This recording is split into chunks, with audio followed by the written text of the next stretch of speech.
차가운 칼바람이 잦아들다 싶으면 어느새 미세먼지로 대기가 뿌연 요즘 날씨 정말 종잡을 수가 없습니다. 그만큼 집안을 가득히 비추는 따뜻한 햇볕이 소중해지는데요. 그런데 이런 햇볕을 누릴 권리를 헌법이 보장하고 있다는 거 알고 계시나요? 하지만 이 권리를 빼앗기는 일이 늘어나고 있습니다. 늘어나는 재개발과 높아지는 고층 건물들에 가로막혀 일조권을 누리기 어려운 상황이 많아지고 있는 겁니다. 일조권 때문에 소송을 하기도 하고 심지어 칼부림이 일어나기도 한다고 합니다. 그렇다면 햇빛의 가치는 얼마나 될까요? 과거 법원은 일조권이 주택 가격의 20%를 차지한다고도 판단한 바 있습니다. 그렇다면 여기서 궁금해지는 건 과연 침해받은 나의 일조권 얼마나 보상받을 수 있을까 아닐까요? 건물주가 아닌 세입자라도 보상받을 수 있을까요? 다른 층이 보상받은 만큼 우리 층도 받을 수 있을까요? 혹시 건물 대신 건물 외벽에 달린 에어컨 실외기 때문에 우리 집 거실까지 그늘이 들이운다면 이건 역시 보상이 가능할까요? 오늘 사건 엑스파일에선 일조권 손해배상에 대해 다뤄봅니다.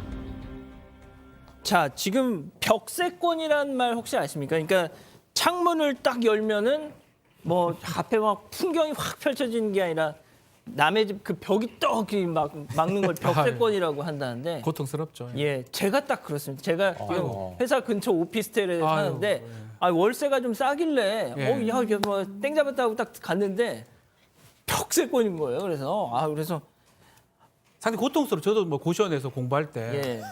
싸다 해가지고 들어갔는데 예. 아무것도 없어요. 아, 진짜요? 고립돼 있습니다.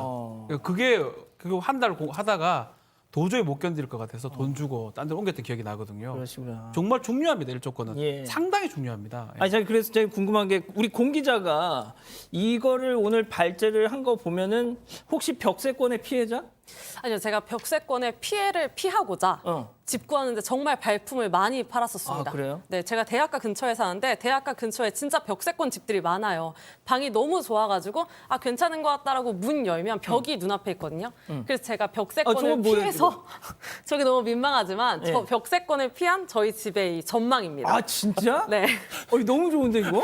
네, 저게 도로를 이제 저 사이에 4차선 도로가 있긴 한데, 네, 가을에 찍은 사진인데 저렇게 큰 단풍나무, 은행나무가 이거 공개해도 있는데 되는 거예요, 이거? 어딘지 추정하신 마시고요. 그렇죠. 네, 근데 저런 집에서 살다 보니까 정말 햇빛, 전망이 삶의 질에 얼마나 중요한지 알게 되겠더라고요. 괜찮다. 그래가지고 오늘 이 아이템을 발제해 본 겁니다. 그렇군요. 자, 그런데 이 앞서 잠깐 뭐 공 기자도 PT 하면서 언급을 했지만 정말 이웃지간에 막 살인 사건도 나고 그랬잖아요. 이것 때문에. 네, 일조권 갈등 때문에 살인 사건이 난 것도 있었었는데 2007년 대전에서 있었던 일입니다. 한 40대 남성이 식당을 하려고 마을 중앙에 3층짜리 건물을 올렸는데 이 건물로 갈등이 시작됐습니다. 한 이 건물 옆에 사는 이웃 주민의 일조권과 조망권이 침해된 건데 특히 이 당시에 이 마을이 대전에 있는 한 호수를 둘러싸고 있는 굉장히 아름다운 마을이었다고 해요. 그래서 이 이웃 주민의 경우 이 호수가 보이는 집에 살고 있었었는데 갑자기 생긴 3층짜리 건물로 본인의 집에서 이 호수가 안 보이게 됐던 거죠. 결국 이들은 뭐 민원까지 제기해서 준공검사를 받지 못해서 건물을 아예 쓰지 못하는 등 갈등이 굉장히 심해졌고 한 이제 아내 이웃이 너를 구청에 고발하겠다 이런 소식을 들은 이 3층짜리의 건물주가 결국 이웃을 끝내 흉기로 찔러서 살해한 이런 살인 사건도 있습니다. 아이고, 그랬구나. 근데 실제로 이렇게 일조권을 침해당한 사람들 당연히 뭐 속 상하시겠죠. 그런데 그 얼마나 좀 피해를 호소합니까? 이게 네, 저희 JTBC에서 예전에 취재를 한 적이 있었는데 경기도 과천의 한 아파트가 일조권 침해가 심각해서 저희가 보도를 했었는데 준비가 됐는지 모르겠는데 집안 상황도 보면 지금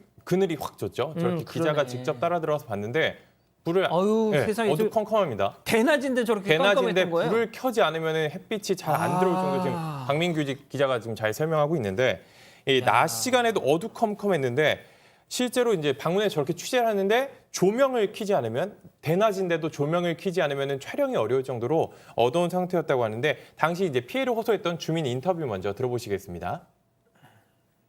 하루 종일 그냥 밤중인 것 같은 느낌이 들어요. 햇빛이 너무나 그립다? 단체로 지금 우울증에 걸리겠다? 성을 쏴버렸어요, 완전히. 이게 떨어져 나가는 거 보세요.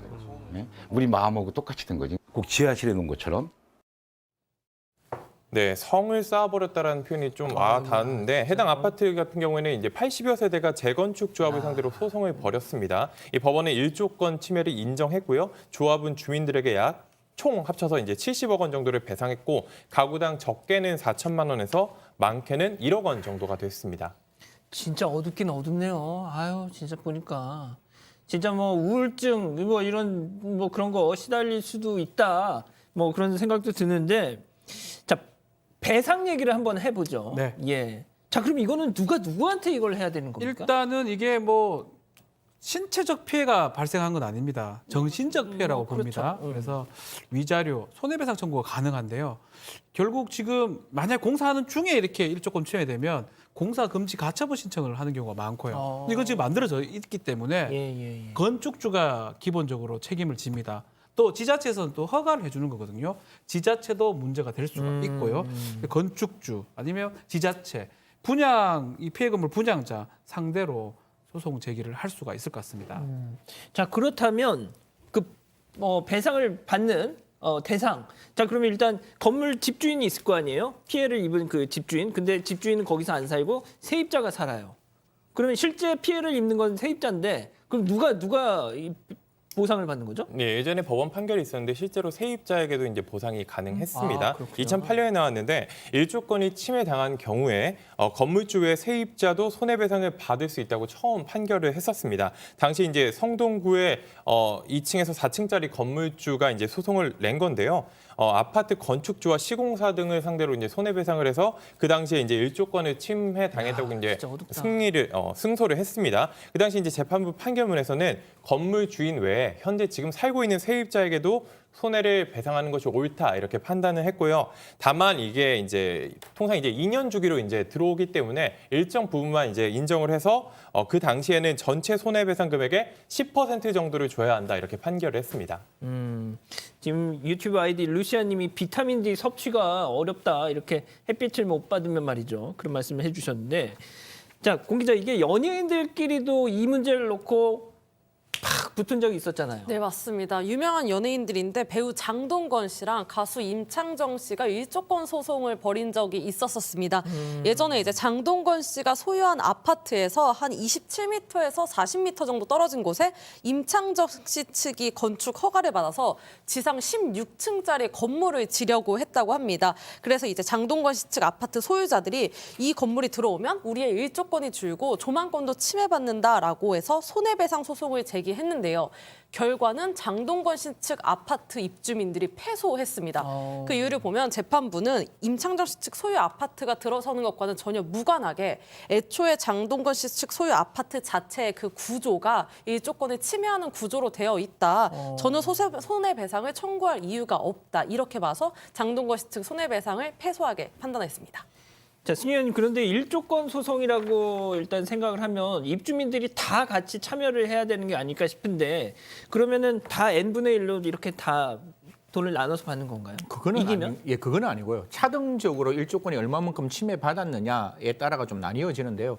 울산에 있는 한 아파트에서 7명의 입주민이 건설사를 상대로 일조권 침해로 이제 손해배상했는 사건을 좀 설명을 드리면 각 차등적으로는 한 360만 원에서 한 1,080만 원 정도의 범위에서 있고 4층에 있는 한 분에 대해서는 이거는 4시간도 안 되는 일조권이 나오기 때문에 그분에 대해서는 766만 원 정도 이렇게 그 일조권에 대한 침해로 손해배상을 했기 때문에 그 일조권은 각 차등되는 그 기준에 따라서 판단하고 나머지는 사회상규의 사회통념상 일조권 침해가 아니다 이래서 청구를 기각했습니다. 아니, 사회통념상의 그 한도라는 건 그렇죠. 얼마만큼을 얘기하는 거예요? 원래 우리 민법에는 인접권이라 그래요. 약간은 좀 소리 들리는 거, 약간은 또 일조권이 침해되는 거. 이거는 살다 보면 어쩔 수 없다라고 보는데 어쩔 수 이 없다. 사회 통념상을 벗어났을 때 이때는 손해배상이 되는데 대법원의 기준은 좀 단순합니다. 기준은 동짓날을 기준으로 일단 하고요. 이 09시부터 아침에 09시부터 15시 오후 3시까지 연속 2시간 정도는 꼭 확보가 돼야 된다고 봅니다. 2시간이 안 되면 뭐 예컨대 1시간이면 1시간이 침해했던 걸로 보고요. 통상 주택가격 20%라고 얘기하는데 이 기준은 이렇게 합니다. 침해된 시간 곱하기 주택 가격의 1%를 매깁니다. 한 시간이 됐으면 10억이면 곱하기 하면 1,000만 원이. 지금 순간 잠깐 깜빡하셨네요. 예, 제가 지금 수학을 좀 못 산. 그러실 것 같았어요. 예. 되게 오래 걸리셨어요, 지금. 네. 예, 그 정도 될것 정적이. 같습니다. 예. 예. 아무튼 맞죠? 계산 네, 맞습니다. 맞죠? 1,000만 원 정도 될 것 같습니다. 예. 알겠습니다. 자, 그런데 요즘엔 말이죠. 보통 보면은 외벽에 에어컨 실외기, 뭐 태양광 패널 이런 것도 많잖아요. 그러다 보니까 더더욱 조금 소란스러울 일이 많을 것 같은데 말이죠. 네, 맞습니다. 요즘 건물 외벽에 뭐가 많이 붙어 있어서 그거 자체가 갈등의 요소가 되기도 하는데 이 침해 대상이 반드시 건물이어야만 하는 건 아니라고 합니다. 실제로 있었던 소송인데 건물 외벽에 붙어 있는 옥상과 에어컨 실외기 때문에 일조권을 침해받아서 집값이 떨어졌다. 이런 사람이 소송을 낸 적이 있습니다. 이 실외기 8대와 그 계단 지붕 같은 계단 가리개 때문에 우리 집 가격이 1억 5,400만 원이 떨어졌다라고 소송을 냈는데 이 소송에서도 법원은 배상해야 된다고 판단했습니다. 이 집의 경우 실외기 때문에 연속 일조 시간이 34분 줄었고 계단 지붕 때문에 167분이 감소한 것으로 나온다라고 해서 줄어든 집값 1억 5천 중에 1억 800만 원 정도를 배상하라 이렇게 판단했습니다. 이 실외기 말고도 이제 베란다에서 이제 일조권이 침해됐다고 이제 소송을 건 경우도 있었는데 이 같은 경우에는 이제 그 증축된 베란다가 알고 보니 이제 불법으로 증축된 부분으로 드러났습니다. 그렇기 때문에 이 부분을 철거해달라고 이제 소송을 냈고 이게 받아들여져서 법원도 철거하라고 이렇게 명령을 내렸습니다. 알겠습니다. 자, 뭐 앞으로도 일조권을 둘러싼 분쟁은 계속될 걸로 보이네요.